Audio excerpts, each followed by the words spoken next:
গাজরের হালুয়া তো অনেক খেয়েছেন। আজ আমি তৈরি করব গাজর দিয়ে অসাধারণ একটা recipe. Welcome back to my channel S কিচেনের পক্ষ থেকে আমি শেফালি নিয়ে এসেছি আপনাদের জন্য আরও একটি নতুন স্বাদের নতুন রেসিপি, গাজরের অসাধারণ একটি রেসিপি। তো আমি কি রেসিপি তৈরি করছি দেখতে হলে প্রথম থেকে শেষ পর্যন্ত ভিডিওটি অবশ্যই দেখুন। এখানে আমি নিয়েছি 300 গ্রাম গাজর। গাজরটা আমি কেটে ভালোভাবে ধুয়ে নিয়েছি। আর নিয়েছি পনির, এখানে আমার 150 গ্রাম পনির আছে। আর অন্যান্য উপকরণও কিন্তু আছে। আমার আরো নিত্য নতুন রেসিপি পেতে আমার চ্যানেলটিকে সাবস্ক্রাইব করুন আর পাশে থাকা বেল আইকনটিকে অল করে রাখুন, যাতে সবার প্রথমে আমার নোটিফিকেশন আপনার কাছে পৌঁছে যায় আর আপনি অতি সহজেই দেখে নিতে পারেন। দেখুন, এখানে আমি অল্প অল্প করে গাজর দিয়ে গাজরটা খুব সুন্দর করে পেস্ট করে নেব। আর এখানে দেব অল্প একটু জল। তো পেস্ট করে নিয়ে ফিরে আসছি। দেখুন, গাজর আমি পেস্ট করে নিয়েছি। যেহেতু আমার মিক্সির জারটা ছোট, তার জন্য আমাকে দুবার পেস্ট করতে হবে। তো দেখুন, এখানে যে গাজর পেস্ট করে নিয়েছি, এই গাজরের জুসটা আমি বার করে নেব। তবে অবশ্যই কিন্তু গাজরের কালারটা ভালো হয় সেরকম গাজর নেবেন। খুব ডিপ কালারের গাজর হলে কিন্তু দেখতে যেমন ভালো হবে, খেতেও কিন্তু তেমন স্বাদ হবে। তো সব গাজরগুলো পেস্ট করে আমি জুসটা বার করে নিয়ে ফিরে আসছি।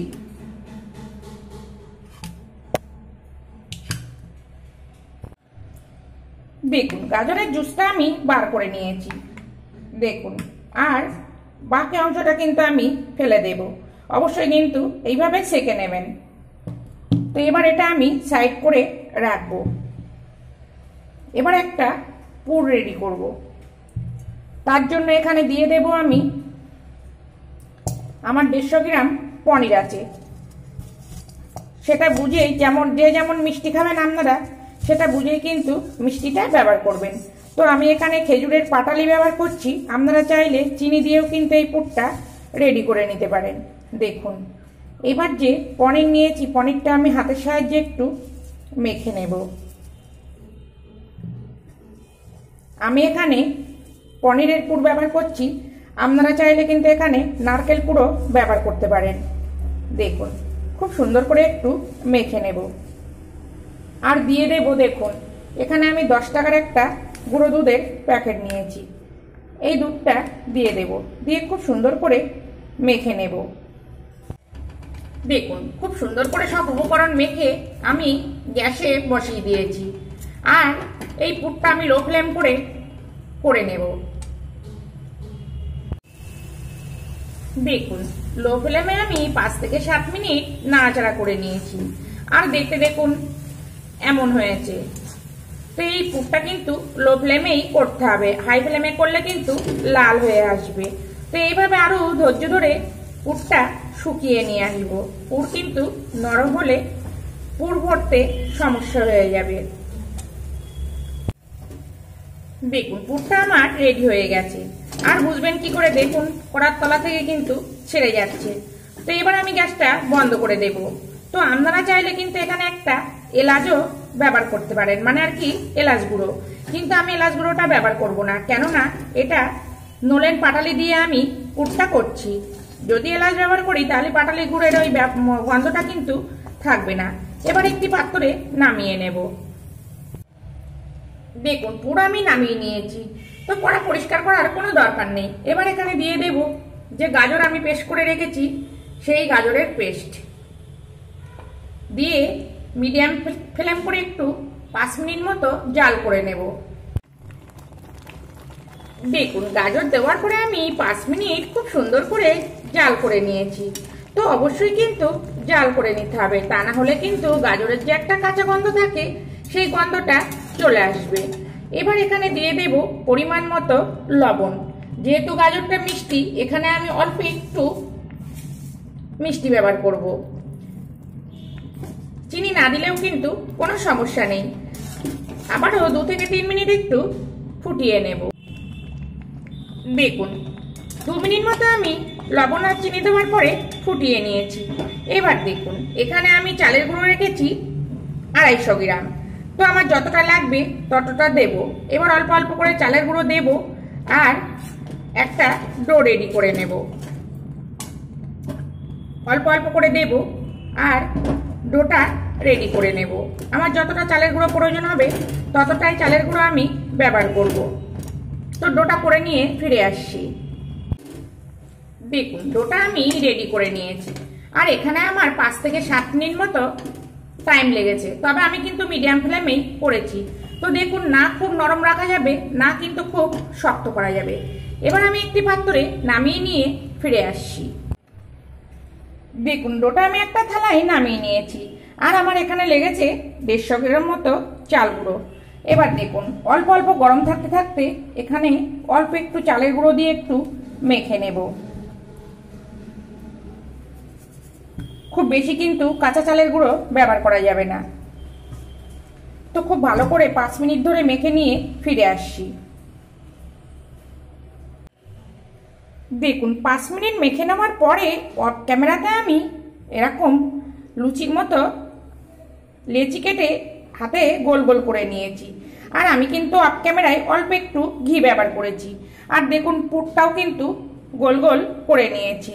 তো অবশ্যই কিন্তু এটা ঢাকা দিয়ে রাখতে হবে, তা না হলে এই ডোটা কিন্তু শক্ত হয়ে যাবে, তখন কিন্তু পুর ভরতে সমস্যা হয়ে যাবে। এবার দেখুন নিয়ে নেব একটা ডো। দেখুন এইভাবে আমি গোল করে একটা বাটি শেপ করে নেব।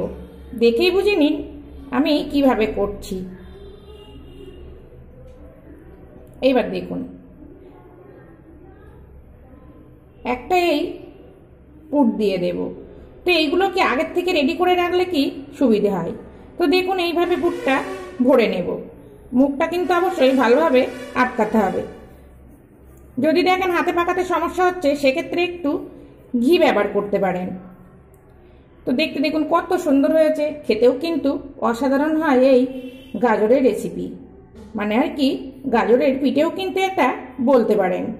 দেখুন তো আমি ছোট বড় সব রকম সাইজ করেছি, আপনারা আপনাদের পছন্দ মতো সাইজ করে নেবেন। আর একটা করে দেখাই, দেখুন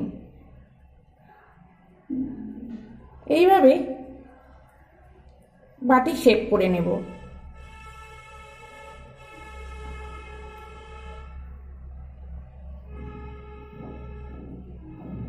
খুব সহজেই কিন্তু হয়ে যায়। অবশ্যই কিন্তু করবেন আর ঢাকা দিয়ে রাখবেন, তা না হলে কিন্তু এই পুরটা শক্ত হয়ে যাবে বা এই ডোটা কিন্তু শক্ত হয়ে যাবে। সেক্ষেত্রে কিন্তু এই পিঠে গড়তে অসুবিধা হয়ে যাবে। দেখুন তো একইভাবে আমি সবগুলো করে নিয়ে ফিরে আসছি।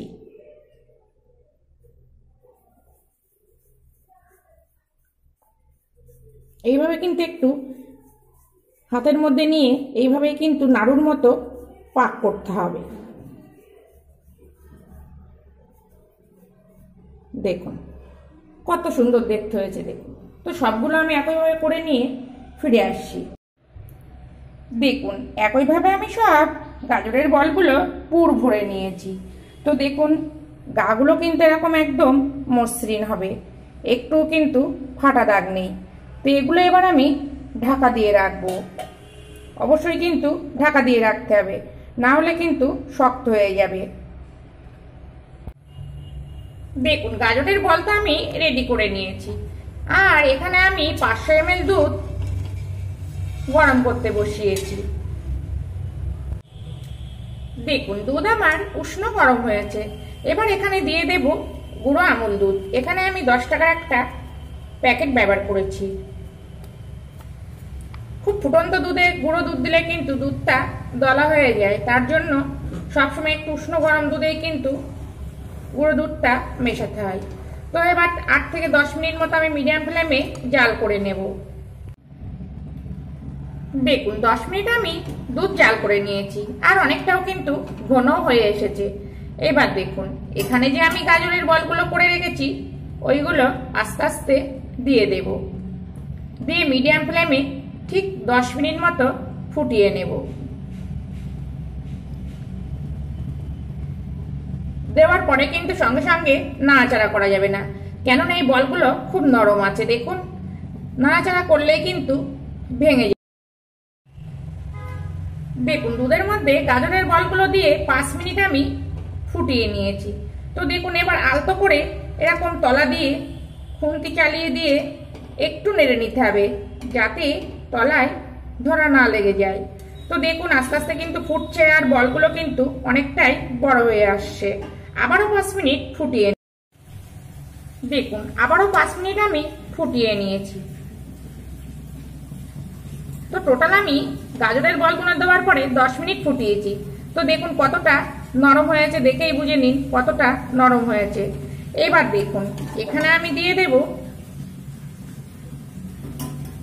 পাটালি, মানে আর কি খেজুরের পাটালি। আমি যেমন মিষ্টি খাবো সেটা বুঝেই কিন্তু মিষ্টিটা ব্যবহার করছি। তো আপনারা যেমন মিষ্টি খাবেন সেটা বুঝেই কিন্তু মিষ্টি ব্যবহার করবেন। এবার এটা দিয়ে আমি আবারও 5 থেকে 7 মিনিট মতো ফুটিয়ে নেব। আর দেখুন, যেহেতু মিষ্টি জিনিসে একটু লবণ দিলে স্বাদটা অনেকটাই বেড়ে যায়, তো দিয়ে দেব সীমিত পরিমাণে মিষ্টি দিয়ে আবারও এইভাবে আলতো করে নেড়ে নেড়ে ফুটিয়ে নেব। খুব জোরে কিন্তু নাড়াচাড়া করা যাবে না, তাহলে কিন্তু বলগুলো ভেঙে যাবে, কেননা অনেকটাই কিন্তু নরম হয়ে গেছে। দেখুন, মিষ্টিটা দেওয়ার পরে আমি 10 মিনিট ফুটিয়ে নিয়েছি। আর দেখতে দেখুন কত সুন্দর হয়েছে, আর খেতে হয় কিন্তু অসাধারণ। দেখুন, একটাও কিন্তু ভাঙিনি। তো এই পর্যন্ত আমার নতুন বন্ধু, পুরনো বন্ধু যারা আমাকে পাশে থেকে সাপোর্ট করছেন, তাদেরকে অসংখ্য অসংখ্য ধন্যবাদ, এভাবে পাশে থেকে সাপোর্ট করে সামনে এগিয়ে নিয়ে যাওয়ার জন্য। আর যারা সাধারণ দর্শক আমাকে সাপোর্ট করে সামনে এগিয়ে নিয়ে যাচ্ছেন, তাদেরকেও অসংখ্য ধন্যবাদ আমাকে সাপোর্ট করে সামনে এগিয়ে নিয়ে যাওয়ার জন্য। তো দেখুন, একটাও কিন্তু ভাঙিনি। আর এইভাবে নেড়ে নেড়ে আমি আবারও 10 মিনিট মতো ফুটিয়ে নেব। অবশ্যই কিন্তু মাঝে মধ্যে এইভাবে নাড়তে হবে, তা না হলে কিন্তু তলায় ধরা লেগে যেতে পারে। তবে এখানে কিন্তু আমি আর কোনো কিছুই ব্যবহার করব না, কেননা যেহেতু আমি খেজুরের পাটালি দিয়ে করেছি, ওর একটা খুব সুন্দর সেন্ট থাকে। যদি আমি এখানে এলাচ ব্যবহার করি, সেই সেন্টটা কিন্তু পাওয়া যাবে না। তো দেখুন, আবারও একটু ফুটিয়ে নিয়ে ফিরে আসি। দেখুন, আবারও কিছু সময় ফুটিয়ে নেওয়ার পরে আমার এই গাজরের পুরভরা পিঠে রেসিপির লুকসটা এমন এসেছে। এবার আমি বন্ধ করে দেব। তো আপনারাও বাড়িতে এইভাবে গাজরের পুরভরা পিঠে তৈরি করুন, আশা করছি খেতে খুবই ভালো লাগবে। দেখুন, আমার গাজরের পুরভরা পিঠে রেডি হয়ে গেছে। তো আপনারাও বাড়িতে এইভাবে গাজরের পিঠে তৈরি করুন, আশা করছি খেতে খুবই ভালো লাগবে। আর যদি ভালো লাগে প্লিজ প্লিজ আমার চ্যানেলটিকে সাবস্ক্রাইব করে পাশে থাকুন। আর খুব ভালো লাগলে প্লিজ একটা লাইক, সঙ্গে একটা শেয়ারও করে দিন। তো দেখুন, সব কিন্তু পুরো, আর দেখুন কিরকম ফুলে বল বল মতো হয়েছে আর কতটা নরম হয়েছে। তো আপনারা বাড়িতে অবশ্যই একবার ট্রাই করুন, এইভাবে খেতে কিন্তু অসাধারণ হয়। আর আমি কিন্তু পরিবেশন করার আগে একটু উপর থেকে আমন্ড কুচি দিয়ে পরিবেশন করব। আবার ফিরে আসবো নতুন কোনো রেসিপি নিয়ে। সবাই ভালো থাকবেন।